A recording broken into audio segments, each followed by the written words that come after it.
Hello, friends, good evening. Love's Labours Lost, Act 2, Scene 1. So, the Princess of France enters with her attendants Boyet, Catherine, Rosaline, and Maria. Boyet reminds the princess to charm the king, Ferdinand, as there has to be a negotiation, and that negotiation is an exchange of land on behalf of a kingdom, province. Now, the princess and her attendants have already heard about Ferdinand's vow, yet they decide to charm the king Ferdinand. And this is their serious business also. Jaquenta, the main female character, she enters the play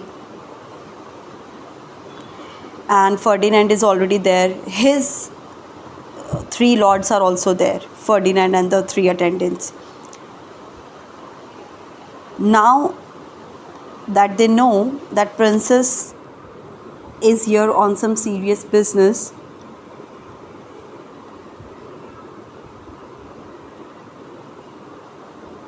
and Ferdinand also has some feelings of love for them, and as we know from the Act 1 that one of his lords already has said that for a king it is very easy to make a rule and find an exception also. He named it necessity there. So that's what starts to happen. Light-headed jokes, frivolities and entertainment starts filling the hall. The princess now asks her attendants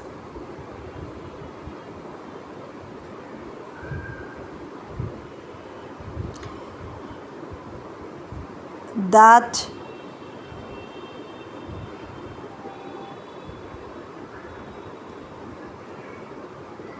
Maria, Catherine, Rosaline to start working on that serious business. Now Maria starts talking about Longueville's quality. She says that he's wise, he's virtuous. Catherine also has good words. He says that Domain is a very youthful man. He's witty also.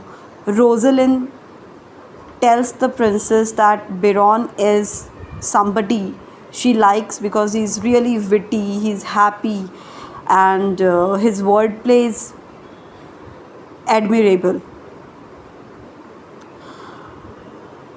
Princess is also happy. She wonders that she uh, tries to charm the king Ferdinand, and her three attendants are also falling in love or have good image about the three lords. So everything looks like a suitable match. Now, because the king's men want a reputation of being intelligent, that is the reason they takes us. That is the reason why they are taking this strict vow. So they are famous for, or they have the reputation for being intelligent, and they know that these ladies might distract them. That is why he said that we don't have to get distracted and we have to stay away from the ladies. But anyway,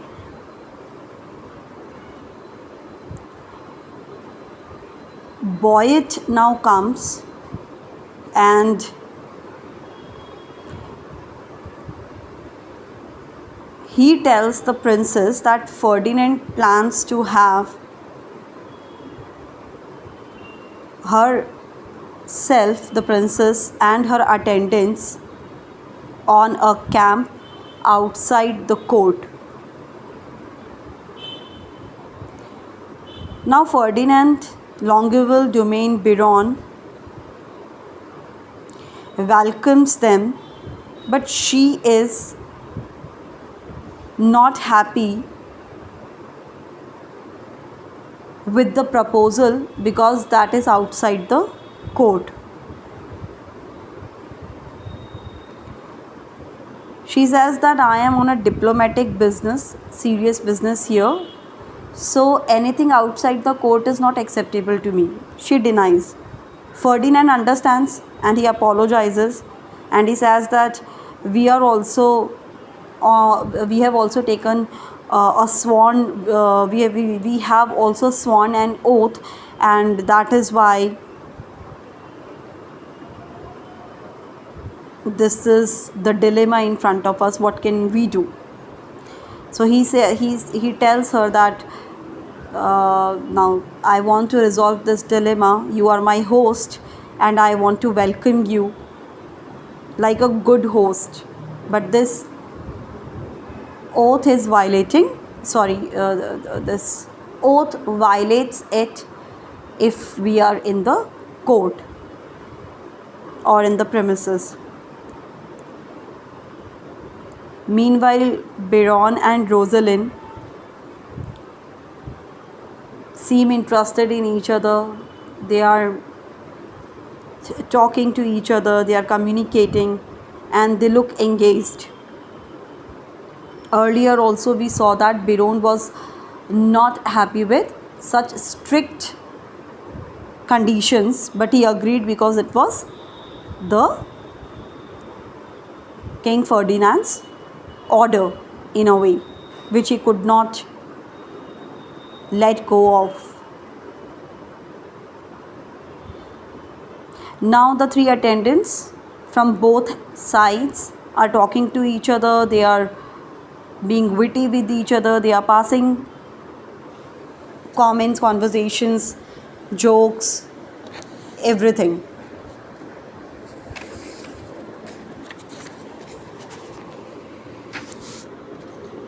Give me a second. All right.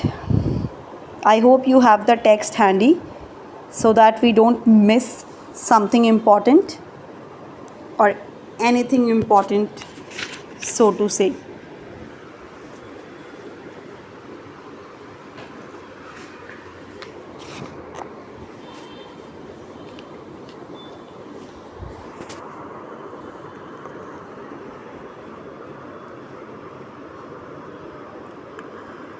Ferdinand now starts talking with the princess and he reads a letter that is sent by princess' father, and that offer of land. So he says that for this territory we can offer you this much.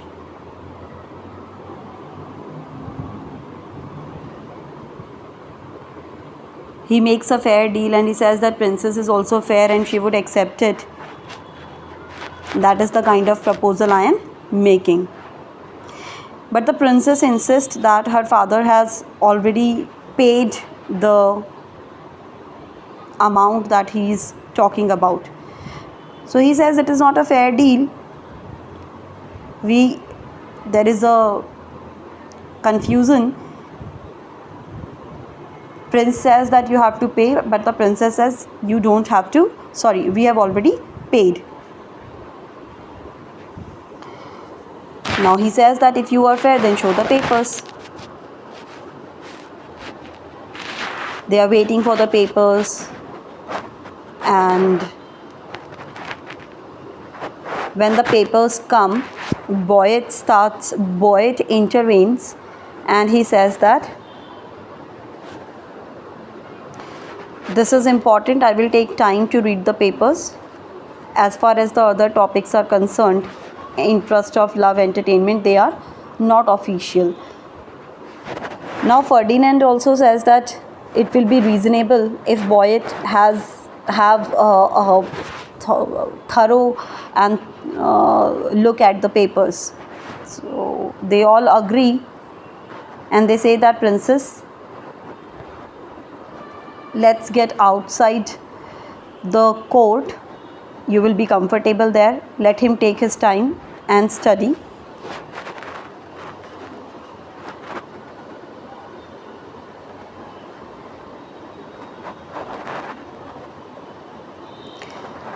Next,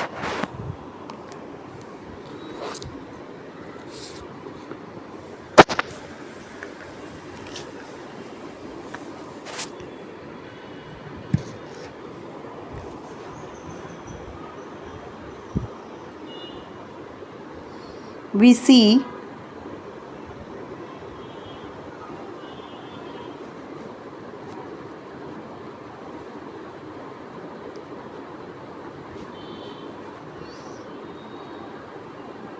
a civil war of wits taking place between all the characters from both sides, from the prince and the princess.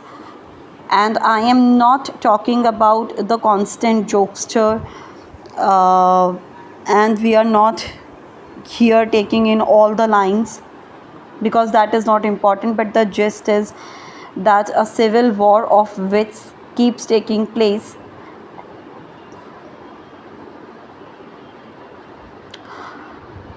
This act closes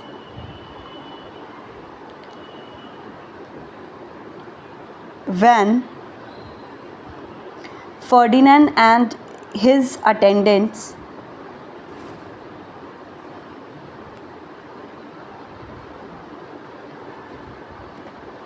and Boyd tells the princess that Ferdinand seems to be in love with her. Boyd is telling the princess this thing from Ferdinand's end. Rosalind also calls Boyd a love monger, which means Cupid's grandfather. That is, you're trying to you are trying to make somebody. This means that when you are trying to arrange somebody's love, as if you are suggesting, but anyway, things were happening from both ends, we know, because we have read Act 2 from the beginning. So this is the Act 2. Now we'll be studying Act 3 in the next video. So if you have any confusions, you can let me know. This is archaic English, so you can also use the edited versions. They are available in the market. I have this version, which is the edited version. Sorry, this is not the edited. This is the version which has Old English or archaic English being used. For example, everywhere you will find "callest thou my love, hobby horse," and so on and so forth. So I use this text deliberately so that the essence of Shakespeare's writing remains here. All other works already we are studying in the contemporary language. So I felt that we have the helps available, then why not try to study the text with the archaic version. I am enjoying it. I have read other plays also in archaic language. Somewhere we all need help, but otherwise it is not really very difficult to understand the text. And all the rhyme schemes, the language used, and the affecting result, the result that it creates is really enjoyable. So I suggest you can also give it a trial with me. We will be studying Act 3 in the next video. Thank you so much.